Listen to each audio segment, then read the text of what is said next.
is it just me? The Monday doesn't seem to kick in already. What happened? The weekend should be extended. How was your night? Good morning, Abuja. I'm Gloria Orji-Emodi. Indeed, I think if the weekend is extended, we're all going to be at loss. Welcome to the show, and thank you for joining us. I am Itohoimo Edet. Now, see, that line by Imo is trying to make him your man crush Monday. Don't buy that. I'm Aisha Jibrin.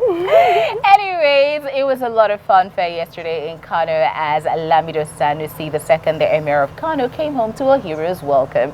He had been in the UK for a bit, and of course he returned with thousands of people who had thronged to the airport to welcome him. Now, there was a little bit of tension in Kano as there was a bit of fear that his supporters and the supporters sympathizing with government's decision to split his emirate could clash. Now, don't forget the fact that, his emirate, Kano Emirate, was split into 5, reducing his powers. And even though the High Court in Kano had temporarily suspended the order that, gave power to that split, they went ahead and coronated the 4 other emirs. So Kano is now the state to watch because everybody is really watching to see what happens with Sanusi and Ganduje. There have been lots of words flying around over the weekend. There were plenty of words, actually.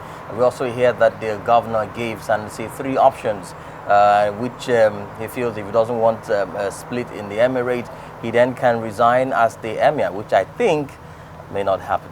Now, I actually think that's where they were going to from day one. Hashtag Sanusi, while you were away, Ganduje claims that the reason why he split the emirate in Kano is because he wanted more development and he sees what you're doing with one emirate, so he wants to, basically represent that in the other 4 emirates. We don't know if he's saying the truth. While you were away, a court stopped Ganduje from doing that. But guess what? Ganduje did. Exactly. While you were away, Sanusi, your emirates turned into 4 more emirates. You're welcome back.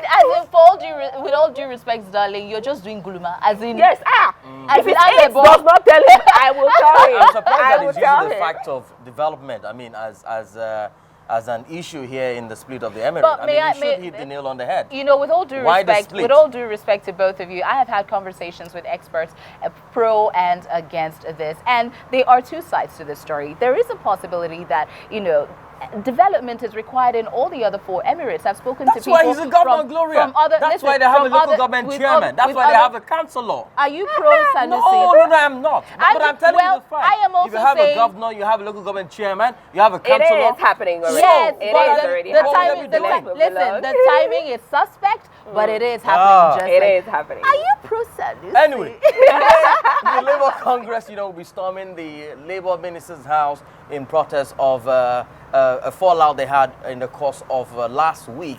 And we hear that the Labour minister has failed to install a new board for the Nigerian Social Insurance Trust Fund. We're hoping to be there next couple of hours to cover that event and bring you up to speed with that. This is what I really do not understand. A lot of people are used to the labor unions, fighting for minimum wage for everybody and all of that. But maybe it is their failure to educate people about the NSITF, the Social Investment of Insurance Fund. Yeah. But people don't understand why the NLC is carrying this on top of their head. Wait, he's carrying this on top of their head. Because these guys are part of the union. No, but but I don't see them fighting for every other kind of union. And Aluta in Nigeria has been abused so much. So you would not blame us if we have some sort of reservation about it. The reason that they're having this protest isn't because maybe money is not going to come to it or anything. Just that one person was excluded from the board of this organization or this association. It's too personal for me. I don't get it. It's too petty. They really need to sort themselves out. But off to Zamfara State, where the Emir of Anka, Atairu Ahmed, has come out to reply Mansur Dan Ali. Now, according to the Punch newspapers, they had an interview with him. Now, remember, Mansur Dan Ali has accused the emirs, in Zamfara of being, basically promoting the banditry and helping the bandits out. Now, before that happened, you can remember that the emir had accused the military and the defense team of, killing innocent civilians when they had some sort of airstrike. So the back and forth between Mansur Dan Ali and his emir, because he obviously is from Zamfara State, is, there's an exchange of words. Dan Ali, the emir has called Dan Ali, called for the resignation and firing of Dan Ali. Why would he accuse the emirs of being in charge of all of this? He's saying that the local government where the defense chief is also having crisis, and why would Danali be in the city center and be relaxed? So the back and forth about this is a lot of back and forth, but the truth of the matter is, at the end of the day, that people are dying, people are losing their homes and their properties. So far, estimated over 2,000 homes have been destroyed, over 500 people, up to 1,000 people have died so far. Many people have been displaced. Zamfara is turning into one of those states that is very problematic, and international attention has gone to Zamfara. Sadly, So Gloria, beyond all the politicking, they need to fix this We hear that residents are now moving to neighboring country, Niger Republic, for safety, and that's not too good news. That is quite sad. Now, it would be on a, let's call it a lighter note, of some sort. Now, the presidency has said that May 29th is still inauguration day. Now, despite what happened last year, where, you know, there was a shift from May 29th to June 12 becoming Democratic Day, presidency has insisted that President Muhammadu Buhari's tenure would end on May 29th, and if he's not sworn in on that same date, it would cease to be president. So they can't wait for With all due respect, I really don't understand why there was a conversation, because for that to even happen, no, there were news reports.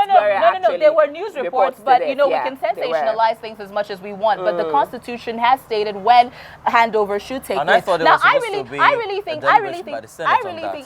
think, to an extent, there is a possibility you can have May 29th as the day for handover and June 12th as Democracy Day. I don't see why handover has to happen on Democracy Day. There was a huge confusion last year, if you remember, Gloria. A lot of people were saying May 29. No, public holiday has been moved to June 12. No, you know, there's a lot of sentiment. There's a lot of sentiment with June 12. The National Assembly needs to come in here and just state clearly. As far as I'm concerned, June 12. It has been passed into law. It has been passed into law, actually. They've amended that section of the public holiday. So the issue now is the public holiday, which will be June 12. It is going to be on June 12. When is the handover? The handover is May 29. That is all I have said. Keep the handover in May 29 so that you can change governments, and June 12 can be a holiday for all intents and purposes. Please, there are more important things for the Senate to be deliberated on and not that. Meanwhile, I want to have breakfast. Right now, I don't know what I'm in the mood for, but I'm thinking of bread.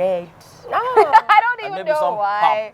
No, I don't do pop. I don't like pop. I like a beverage, but a toasted bread will be nice with some jam, hot cup of coffee. Maybe it will give me that jolt this morning. Cocoa Pops is on my menu. I'm Gloria Orji-Emodi. Have a beautiful morning. I'm Aisha Jibrin. Have a lovely week ahead. I'll see you guys tomorrow. I'm Itohoimo Edet.